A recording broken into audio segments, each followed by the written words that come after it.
Eis que estou convosco todos os dias, até a consumação dos séculos. Com essas palavras, nós iniciamos mais um novo dia, pedindo a Deus a bênção dele sobre a nossa vida, renovando com o nosso Deus a nossa aliança de vivermos e amarmos e estarmos ao lado dele para todo sempre.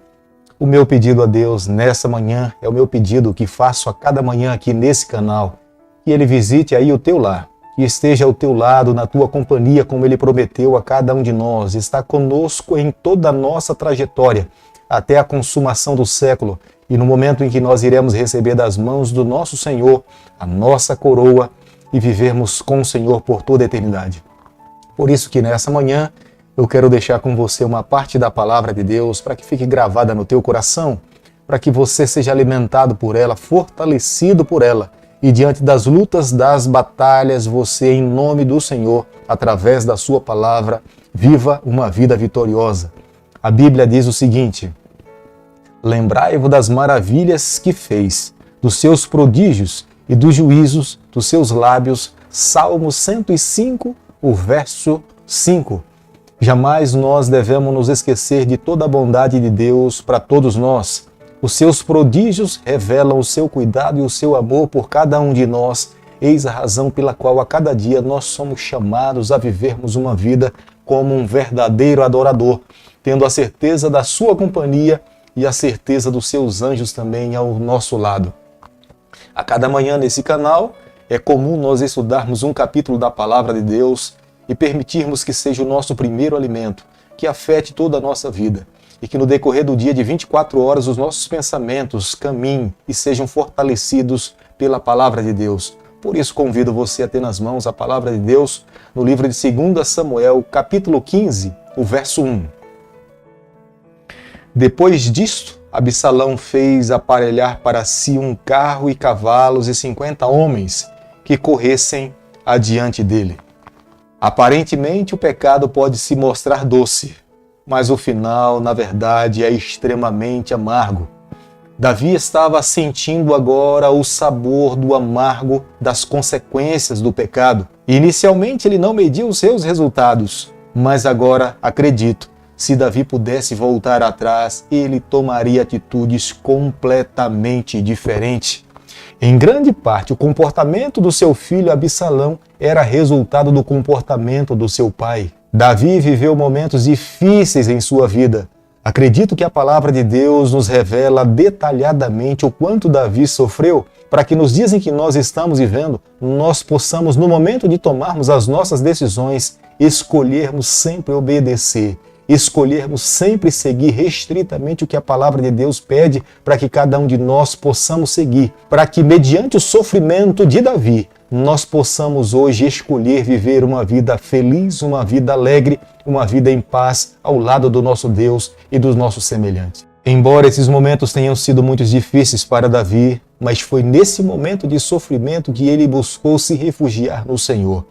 E nesses momentos da sua vida, ele escreveu alguns salmos, que são um conforto para nós. O Salmo 61, o Salmo 35, o Salmo 63 e o Salmo 39. O versículo 1 do capítulo que nós estamos estudando nessa manhã, diante do que nós conhecemos a respeito da história, Absalão foi o primeiro a usar uma carruagem de cavalo naquele período e colocou à sua frente os seus soldados para que pudessem lutar as suas batalhas.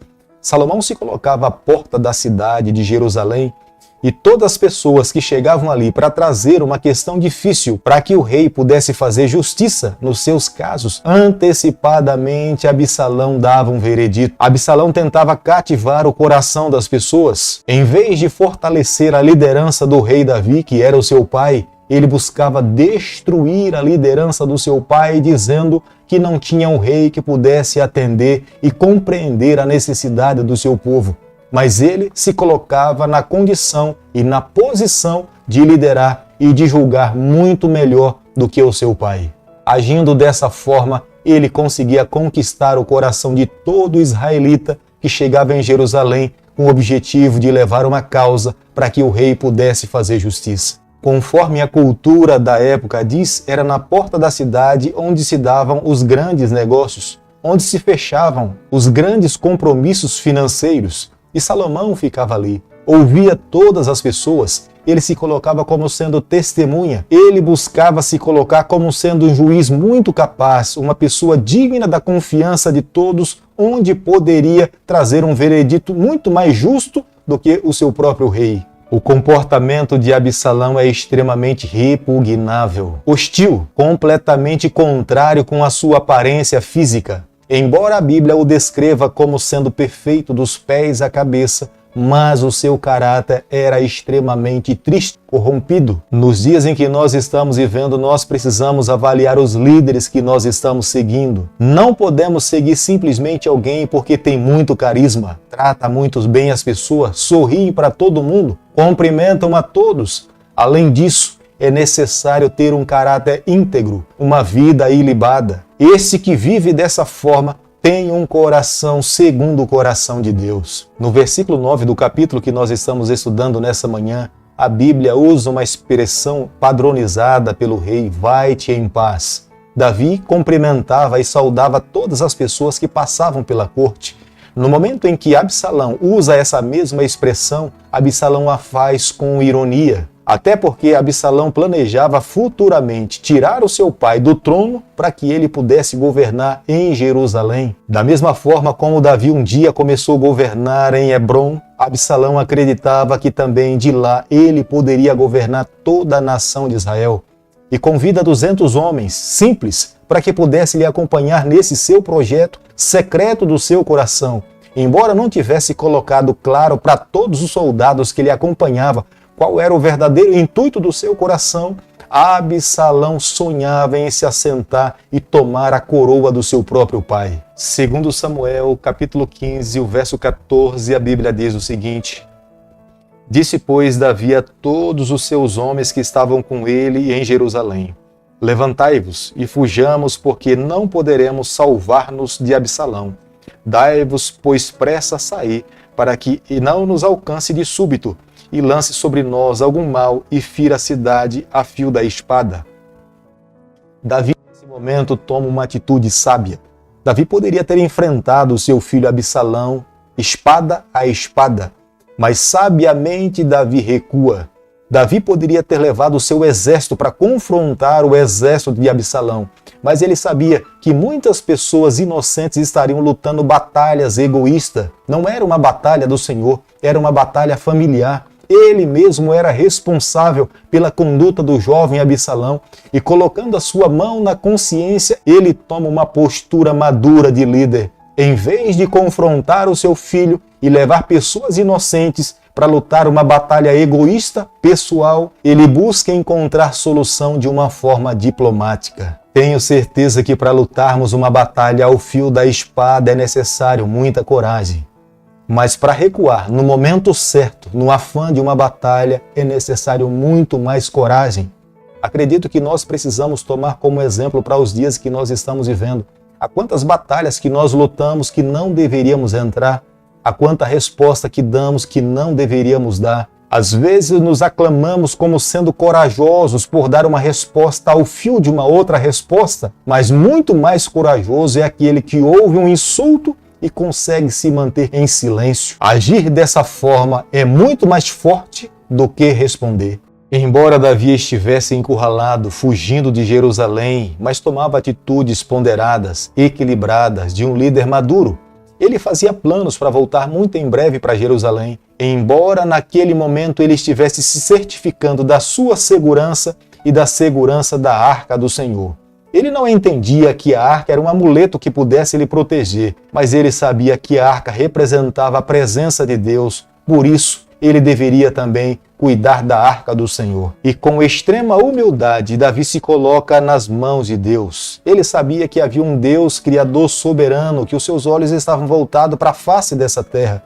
E Deus iria fazer justiça. Se Deus estava permitindo que ele estivesse fugindo daquele momento de Jerusalém, Deus tinha um propósito para a sua vida. Mas se fosse da vontade do Senhor que no futuro ele tivesse que voltar para Jerusalém, ele também estaria disposto a seguir e cumprir os propósitos do Senhor. Querido amigo, nessa manhã, ao concluirmos o estudo do livro de 2 Samuel, capítulo 15, eu e você, nós precisamos chegar a algumas conclusões. A primeira delas, Quando nós tivermos que tomar uma decisão na vida, nós precisamos ter a certeza e a garantia que Deus está aprovando a decisão que nós estamos tomando. Nós não podemos decidir apenas no afã do momento, sem pensarmos nas consequências da decisão que nós estamos tomando. A palavra de Deus está repleta de exemplos positivos e negativos, para que nós, nos dias em que nós estamos vivendo, nós possamos nos apegar naquilo que é o melhor para nós, para que nós não possamos sofrer as mesmas consequências que homens e mulheres de Deus no passado sofreram pelo fato de não terem tomado a decisão mais acertada para suas vidas. Por isso que hoje nós precisamos, em todo momento da nossa trajetória, convidarmos o Senhor, santificarmos o nosso poder de decisão, colocarmos nas mãos de Deus para que Ele nos guie em toda a trajetória da nossa vida. Um segundo conselho: nós jamais devemos nos esquecer a maneira pela qual nós influenciamos, discipulamos a nossa família e os nossos liderados. Nós sofremos as consequências dessas ações. Por isso que a cada dia, ao influenciarmos e ao liderarmos alguém, nós precisamos ter a plena certeza que o fazemos mediante a vontade do Senhor. Se não usarmos a nossa influência para salvar e conduzir e moldar o caráter daqueles que estão ao nosso lado, o nosso próprio futuro está em risco, como aconteceu com o rei Davi. Um terceiro e último conselho, como fez o rei Davi. Todos os seus problemas, momentos difíceis que ele estava vivendo, ele escolheu colocar nas mãos do Senhor. Embora estivesse fugindo da sua própria casa, fugindo do seu próprio palácio, mas ele escolhe permitir que Deus conduza a sua vida. Acredito que nessa manhã essa também deve ser a nossa escolha, deve ser a nossa decisão.